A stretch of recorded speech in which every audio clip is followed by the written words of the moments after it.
Hello everyone, I am not good at lying, and welcome back to Narcissu, side second, or side 2. Let's get back into the game. Across the hall, facing the nurse's station, was a lounge-like place. Left in that unpopulated place were a number of sofas, folding chairs, and a long television.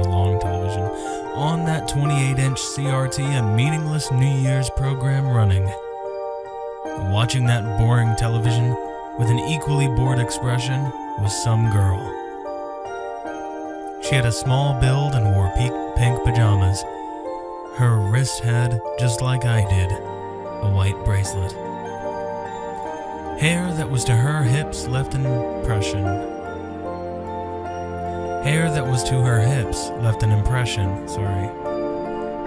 Hey, you. Is that interesting? There wasn't with any particular deep meaning. Since there was no one around, I tried speaking to her profile. Not particularly. That was all that she replied with. She didn't even turn towards me, even though I had spoken to her. Perhaps she had absolutely no interest in me. She continued to gaze at the television with a bored look. If it's boring, you don't have to watch it. As I thought that, I also sat down in a folding chair. And, sitting next to her, I gazed at the television. There was nothing else to do.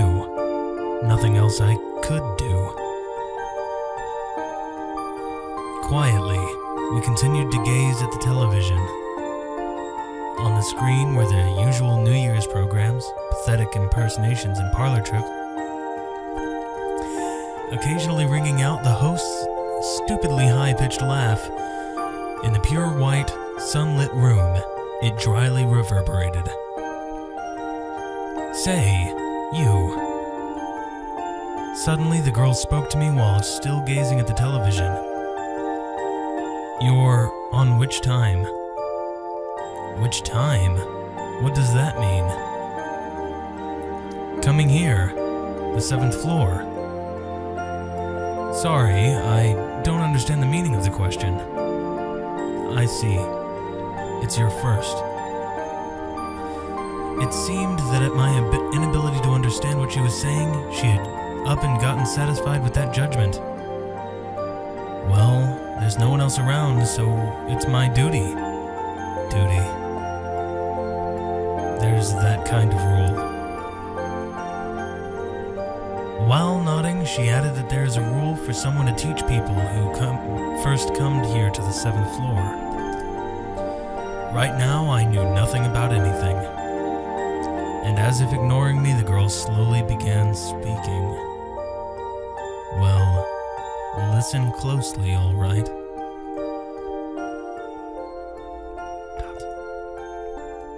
The girl's words came by ones and twos. They were slightly different compared to the doctor's speech that I had heard up until coming here. In that business-like speech from the doctor, it was said that this was a place to await the advancement of medicine. Oh shit. Like, I'm not gonna lie, it is a horrible fear of mine to end up in a situation like this, but... God. It was also called a place for healing the heart. Most likely, broadly speaking, that was probably correct. However, from what the girl said, that was a facade.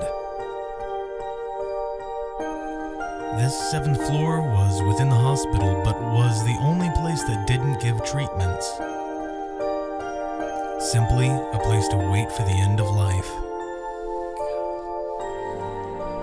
This is so insanely depressing. That's what the girl said. That's what I also felt, and had the same perception. I'm on my 2nd time, you see. Holy crap, you got sent there a 2nd time? 2nd time? What's that? Coming to this place. And the girl taught me. This place called the 7th floor. To be here from the moment remission all the way until dying.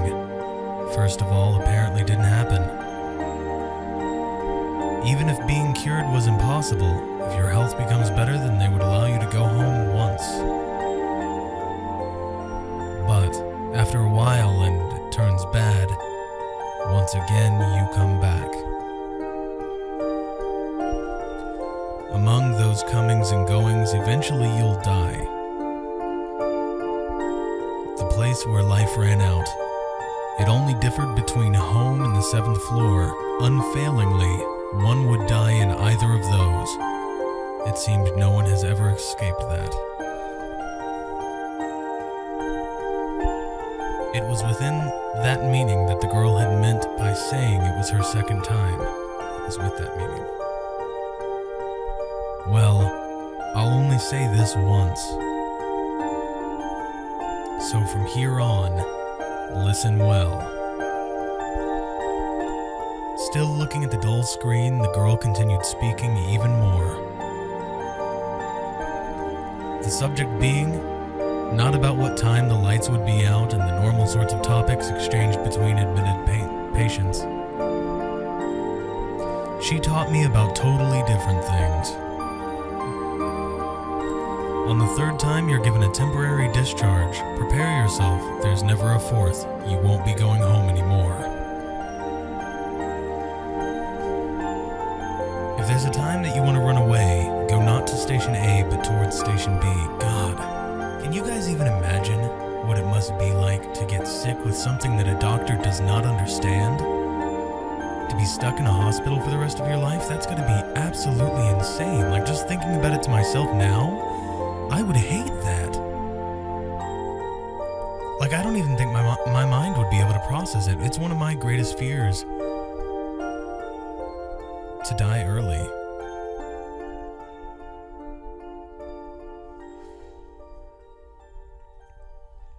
Don't eat anything. That's the shortest path. It will end with the least burden to your family. It was only full of these sorts of topics that gave one pause. Most likely, it was the only people who came here. Only those who participated in moving towards death. These were the things that have continued to pass down. Was the duty you mentioned this? Yes, that's right. Someday you will tell it to newcomers too, okay?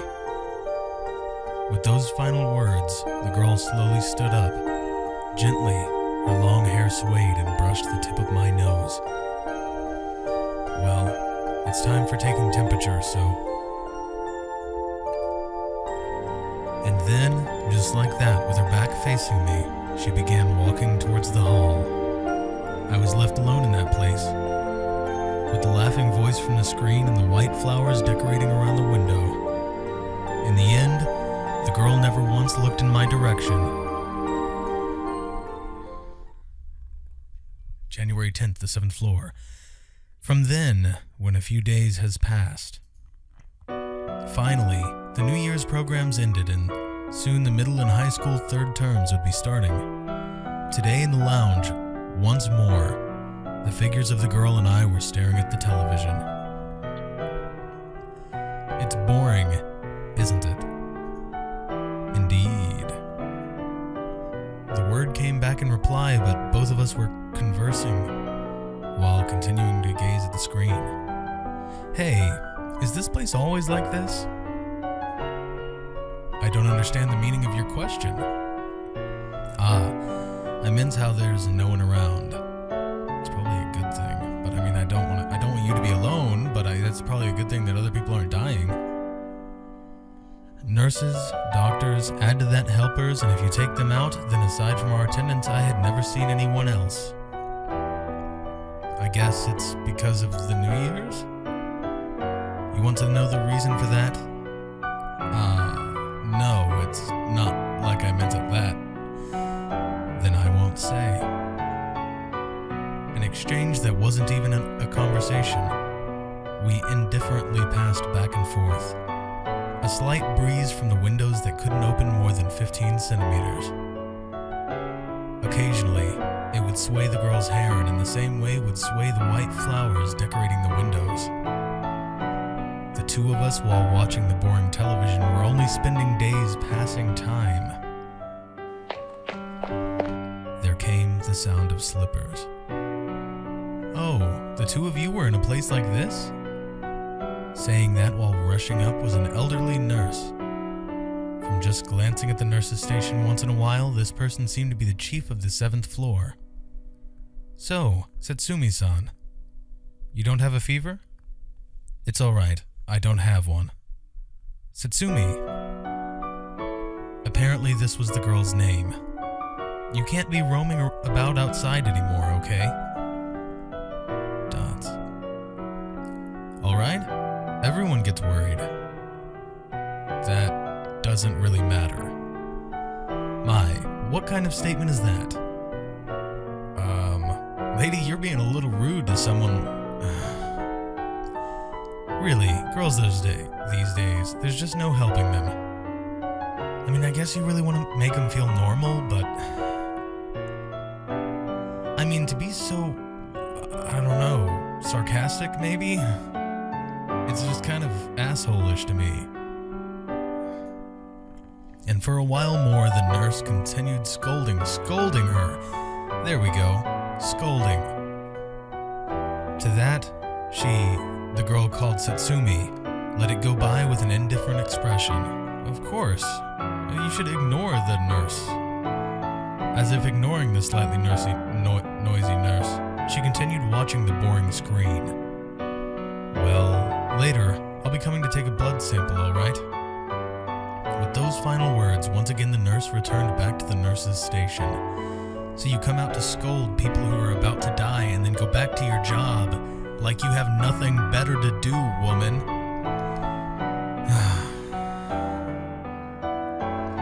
"Hey, you.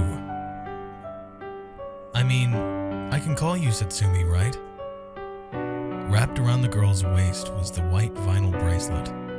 While looking at the blood type and name there, I asked, Dot, "Is something wrong, Satsumi? Why is there no honorific?" "What? Even though you're the younger one." "Hey, why is it that I'm the younger one?" "No real reason, I just thought so." It wasn't that I was upset with the word younger.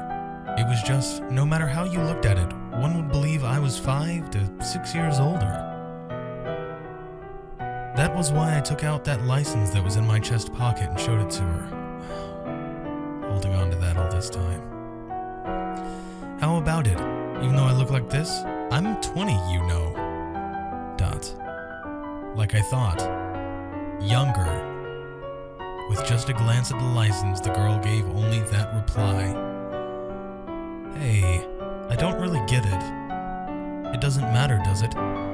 It's only just a bit older." As always, the girl spoke softly with no expression.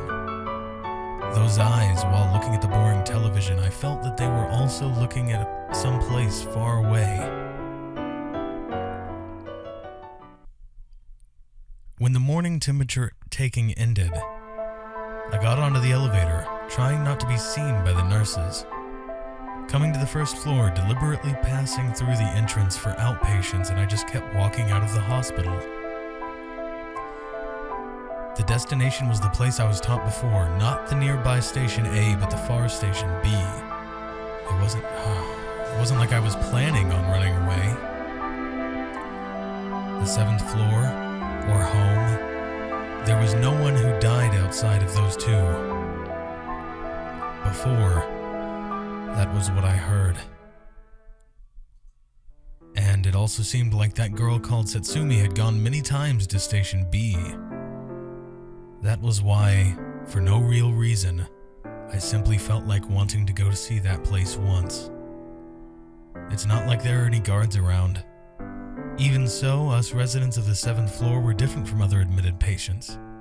While also thinking about the just maybe, I continued walking on the street to the early morning station area. Glancing at hurrying commuters and people going to school, I slowly moved on at a measured pace. After walking a while, taking about 25 minutes, I finally arrived before the station. In terms of bus stops, it was about 4's distance.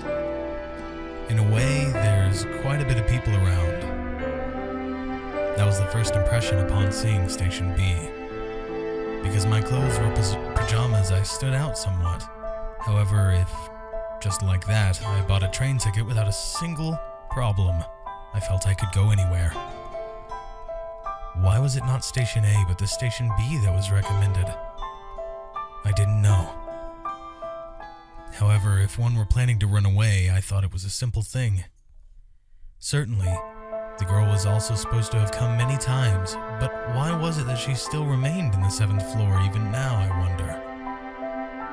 Early morning before the station, while watching the people hurrying by, suddenly that thought occurred to me. That night, after the lights had been turned off, holding onto a book of manga, unable to sleep, I wandered around the ward alone. Normally, wandering around after lights out would get one scolded badly, but us residents of the 7th floor were given a relative amount of freedom. Yeah, you better be given a lot of freedom. I'm not a fan of these nurses, guys. And with the lights off, the usual lounge was pitch dark. There, I saw her figure. Hey, today you're looking outside? In the dark room, there was a response, but that face remained looking beyond the window. Immediately, I started talking about what happened during the day. That reminds me, this morning I went all the way out to the station. Just like you told me, I went to see Station B. I see. But the girl's response was no different from the usual. Because she was supposed to have gone before, I thought that there might have been some kind of reaction, but thinking about that and how the girl still remained here, did it mean that she really had no intention of running away? I will soon be able to go home. Suddenly, the girl opened her mouth, words as if she had seen clear through to my heart just now. But next is the 3rd time, after all. So we might not be able to meet anymore. That's right. Most likely, when she said that she would be able to go home, she was talking about a temporary discharge. In this place called the 7th floor, being admitted to more than 3 times, it apparently never happened. Especially, unlike the elderly, when considering the rate of progression of disease, it was even more so for younger patients like us. With that kind of meaning came the words, "We won't meet again." Say, which would you choose? Choose what? Which one do you plan on dying at? Suddenly hearing the word death, my words caught for just a moment. Well, I haven't thought about it yet. I see. Well, you're still in your first time. Guys, I have to end it here. We are at 18 minutes and 32 seconds. I hope you guys are having a great day, great week, great weekend, great month, great holiday, great whatever you are. I hope you're having a wonderful time, and I will see you all very soon.